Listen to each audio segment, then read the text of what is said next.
முதல்ல நம்ம உயிரும் ஒளிதானா அப்படிங்கறத முதல்ல நம்ம தெரிஞ்சுக்கிடணும். அப்போ பிராணாயாமம் பண்றதும் மந்திர ஜபம் பண்றதும் வாசியோகம் பண்றது இதெல்லாம் எதுக்கு? மனதை நெறிப்படுத்துறதுக்கு மட்டும்தான். குழந்தைக்கு புரியுற மாதிரி நீங்க சொல்லிக் கொடுக்க உங்களுக்கு தெரிஞ்சிருந்தா உங்களுக்கு தெரிஞ்சிருக்குன்னு. உயிர் இல்லைன்னா ஜில்லுன்னு ஆயிருது, உயிர் இருக்கிறதுக்கு சூடு இருக்கு. அப்போ உயிருடைய தன்மை சூடு தானா? சூடுன்னா ஒளி, அக்னி, நெருப்பு எப்படி வேணாலும் சொல்லிக்கலாம்ல. அப்போ உயிராகிய ஒளி நம்ம உடம்புல இருக்கிறதுனாலதான் நம்ம உடல் சுடுது.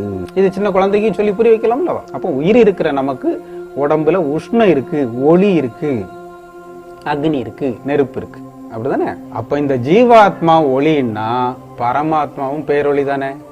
உயிர்னாலும் ஆன்மானாலும் பிராணன்னாலும் ஜீவாத்மானாலும் எல்லாம் ஒண்ணுதான். உயிர் தான் பவர். யார் தன்னை உணர்வதற்காக தவம் செய்ய ஆரம்பிக்கிறாங்களோ அந்த நிமிஷத்துல இருந்து அவங்க அறிவு துலங்க ஆரம்பிக்கும். மூர்த்தி தலம் தீர்த்தம் முறையாக ஆடினவருக்கு வார்த்தை சொல்ல ஒரு சர்க்குரு வாக்கியும் பராபரமே. குருவை பெற்று குரு மூலமாக இந்த ஞானத்தை தெரிஞ்சுக்கிட்டு ஞான தவம் செய்தா மட்டும்தான் உங்களுக்கு கடவுளை பத்தி தெரிஞ்சுக்கிட முடியும். உங்களுக்குள்ள இருக்கிறார் இறைவன், உங்க ஆன்மாவாக, ஜோதியாக, ஒளியாக வெளிப்படுத்துங்க. அப்ப எங்க இருக்காரு, எப்படி இருக்காரு, எப்படி வெளிப்படுத்தணும்னு தெரியணும்லவா? அதுக்குதான் குரு வேணும். அந்த கடவுளை நீங்க முதல்ல பயன்பாட்டுக்கு கொண்டு வாருங்க. உள்ளேயே வச்சு பூட்டி வச்சிருக்கீங்க, கொண்டு வாருங்க, வெளிப்படுத்துங்க. அதுக்குதான் இந்த தவம்.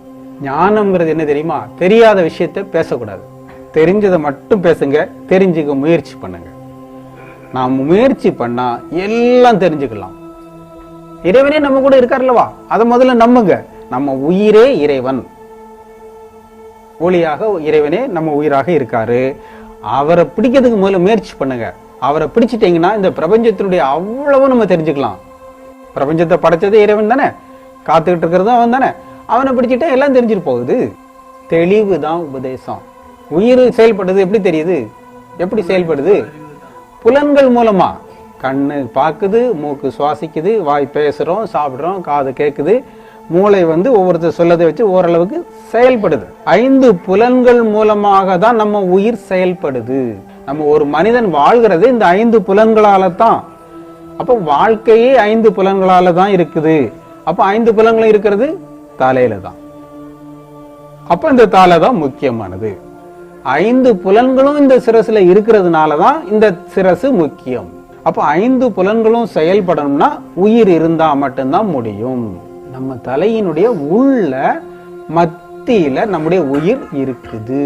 அவங்க செய்த வினைகளுக்கு ஈடாட்டு